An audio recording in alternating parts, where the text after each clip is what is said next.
नमस्कार।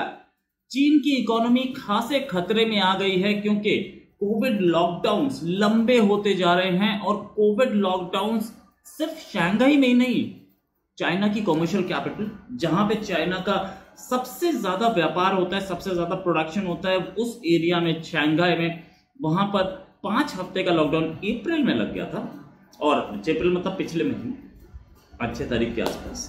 अब ये इनिशियली तो 10 ही दिन का था, लेकिन अब ये 5 हफ्ते का कर दिया गया। 5 हफ्ते का करने का मतलब पूरा 1 महीने से ज्यादा का टाइम है, कोई काम नहीं हो रहा है, सड़कें खाली पड़ी हैं और सप्लाई चेन्स टूटती जा रही है। इकोनॉमी पे बहुत बड़ा इम्पैक्ट आ रहा है, लेकिन चीन की गवर्नमेंट को कोई फर्क नहीं पड़ता। द रीजन मैं आपको बताऊंगा, इसी में बताऊंगा वीडियो में थोड़ी देर में।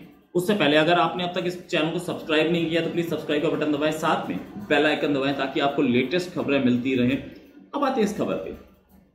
जब से कोविड आया है तब से चीन के पास जो इम्पैक्ट हुआ है, उस इम्पैक्ट को चीन की गवर्नमेंट छुपाती रही और छुपाती ही नहीं रही। कितनी डेथ्स थी ये भी छुपाई।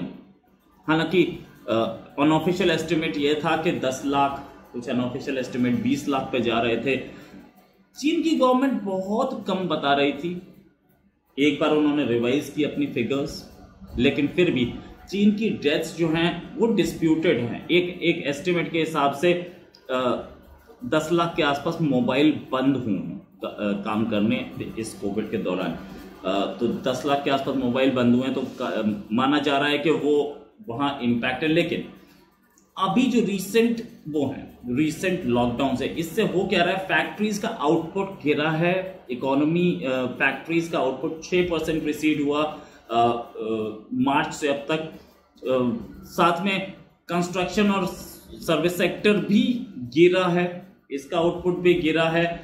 चाइनीज गवर्नमेंट के जो ऑफिशियल पॉलिसी है जीरो कोविड टॉलरेंस, जहां पे भी कोविड दिखता है वहीं पे चाइनीज गवर्नमेंट लॉकडाउन लगा देती है सीधे, और एंडलेस लॉकडाउन होते हैं। चाइनीज प्रेसिडेंट शी जिनपिंग को कोई फर्क नहीं पड़ता कि इतने लंबे लॉकडाउन हो क्यों रहे हैं, उनकी मर्जी है और वो लगा रहे हैं। कुछ डिक्टेटरशिप टाइप रवैया, ऑफकोर्स चाइना में डिक्टेटरशिप है, लेकिन ये लग क्यों रहे हैं? ये लग इसलिए रहे हैं कि इसी साल चाइना के प्रेसिडेंट शी जिनपिंग एक नया अनप्रेसिडेंटेड थर्ड टर्म, यानी कि तीसरा term as chairman communist party और तीसरा टर्म एज प्रेसिडेंट, वो अगले साल उन्हें मिल सकता है या मिलेगा, पक्का है। अच्छी सेटिंग कर ली है उन्होंने कि मैं अगला प्रेसिडेंट बनूं, और सारे लोग उनके जान पहचान के हैं, सारे लोग उनके खास हैं जो कि ब्यूरोक्रेसी में या सरकार में बैठे हैं। वो ये चाहते हैं कि वो एक स्ट्रॉन्ग प्रेसिडेंट के तौर पे दिखे जो कि कोविड से अच्छी तरह से लड़ रहा है और कोविड परेशान नहीं कर रहा लोगों की सेहत को। इस चक्कर में वो इकोनॉमी को इग्नोर करते दिख रहे हैं। ये भी बोला जा रहा है एरोगेंट हो गए हैं। ये जो 5 हफ्ते का लॉकडाउन था, करीब 2 करोड़ के आसपास की आबादी, कहते हैं 2 करोड़ 60 लाख की है। 2 करोड़ 60 लाख की आबादी जो कि शंघाई में रहती है, उसको पहले बोला गया था छोटा लॉकडाउन होगा 10 दिन का, अब उसे 5 हफ्ते का बोल दिया गया। तो लोग सामान उठाते दिखे, सप्लाईज मतलब जो सिविल सप्लाईज थी या खाने पीने का सामान था उसे उठाते दिखे और अपने घरों में ताले में बंद हो गए। लेकिन इससे क्या हुआ, डिमांड भी कम हुई और इकोनॉमी कॉन्ट्रैक्ट हुई, सप्लाई चेन्स टूटी, बाहर एक्सपोर्ट नहीं हो पा रहा। ये पूरा का पूरा गेम इसलिए कि बहुत केयरफुली शी जिनपिंग ने अपनी इमेज बनाई थी कि मैं चाइना का एक ऐसा लीडर हूं जो कि बहुत स्ट्रांग हो और चाइना को तरक्की के राह पे ले जाऊंगा। ये इमेज बनाई तो शी जिनपिंग ने थी, लेकिन इस इमेज के साथ साथ और बहुत सारी चीजें, बहुत सारी इमेज बनी थी जो कि वो कंटिन्यू करना चाह रहे हैं। वो ये दिखाना चाह रहे हैं कि मैं इस कंट्री का एक तारनहार हूं, मैं इस कंट्री को नई बुलंदियां दिखा सकता हूं। प्रॉब्लम कहां आ रही है, कोविड ने इकोनॉमी को तोड़ना शुरू कर दिया और शायद ये कोविड जो इकोनॉमी तोड़ रहा है, इससे आगे प्रॉब्लम्स आएंगी, क्योंकि इकोनॉमी गिरेगी तो जॉब्स और लोगों के जैसे बोलते हैं वेल बीइंग पर, लाइफस्टाइल पर इंपैक्ट आएगा।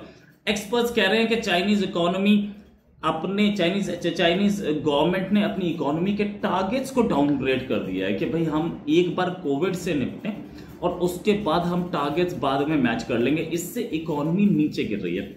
बहुत बड़े एक्सपर्ट्स बोल रहे हैं एंटरप्राइजेस ने अपने यानी कि फैक्ट्रीज ने अपना आउटपुट बंद कर दिया है, माल बनना बंद हो गया कंपनियों में और इकोनॉमी एकदम स्टैंड स्टिल पे आती दिख रही है कई जगहों पे, पूरे चाइना में नहीं, फिर बोल रहा हूं कई जगहों पे, पूरे चाइना में नहीं।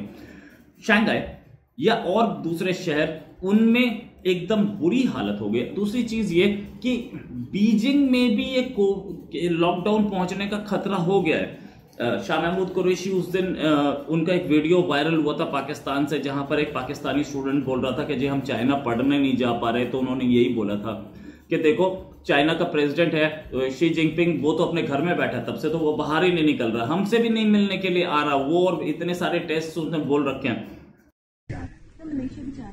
मलेशिया और बात है, चाइना की बात हो रही है। चाइना किसी को अलाउ नहीं करता। हम लॉजिक में है ना, वायरस का जो एक है वो वैक्सीनेशन है, क्वारंटीन है, पाकिस्तान में भी। यार मुझे क्या समझा रहे हो, मुझे नहीं पता, मुझे नहीं पता। कोशिश कर चीन की पॉलिसी है, वो नहीं करना चाह रहे। उनका प्रेसिडेंट शी कहीं निकलता ही नहीं है, मिलता ही नहीं है किसी को। हमारी मीटिंग उसने रखी है, उसने कहा कोई होगा, पहले टेस्ट होगा, ये होगा, एक बंदा निकले खाते में। एक तो शी जिनपिंग को इस चीज की भी चिंता है कि उनकी सेहत अच्छी रहे और वो किसी से मीटिंग नहीं कर रहे हैं। ये शाह महमूद कुरैशी अगर बोल रहे हैं तो मुझे मानना पड़ेगा, मैं तो सीधे शी जिनपिंग को जानता नहीं, लेकिन अगर एक कंट्री का फॉरेन मिनिस्टर बोल रहा था तो ये बात जाहिर है इंपॉर्टेंस रखती है। दूसरा, बीजिंग में अगर लॉकडाउन लगा तो और सीरियस हो जाएगा। वहां पे भी टेस्टिंग चल रही है, करोड़ों लोगों की टेस्टिंग एक बार में वो क्लियर करना चाह रहे हैं। पूरी टेस्टिंग के बाद फिर वो कोशिश करेंगे कि बीजिंग में कहीं से लॉकडाउन ना लग जाए, लेकिन बाकी शहरों में जहां पे लॉकडाउन लगा हुआ है वहां सिचुएशन सीरियस है, क्योंकि कई जगह से इंडस्ट्रियल आउटपुट नहीं आ रहा। भाई एक्सपोर्ट ओरिएंटेड इकोनॉमी है, इंटरनल डिमांड अभी भी बहुत कम है, बहुत ज्यादा नहीं है। हालांकि इंक्रीज हुई है पिछले 10 सालों में, लेकिन अभी भी ऐसा नहीं। एक्सपोर्ट ओरिएंटेड इकोनॉमी है तो आप एक्सपोर्ट नहीं करेंगे तो आपको प्रॉब्लम आएगी। दूसरी चीज, इंडिया में ऐसे एक तो कोविड इस समय कम है भगवान की दया से, या बोलिए कि गवर्नमेंट की दया से, जिन्होंने वैक्सीनेशन इतना स्ट्रॉन्ग किया, जिसकी भी बोलिए आप, लेकिन इंडिया में कोविड अभी डाउन है। इंडस्ट्रियल एक्टिविटी फुल स्विंग पर आ गई है। कोविड अब थोड़ा सा उछलना शुरू हुआ है दोबारा।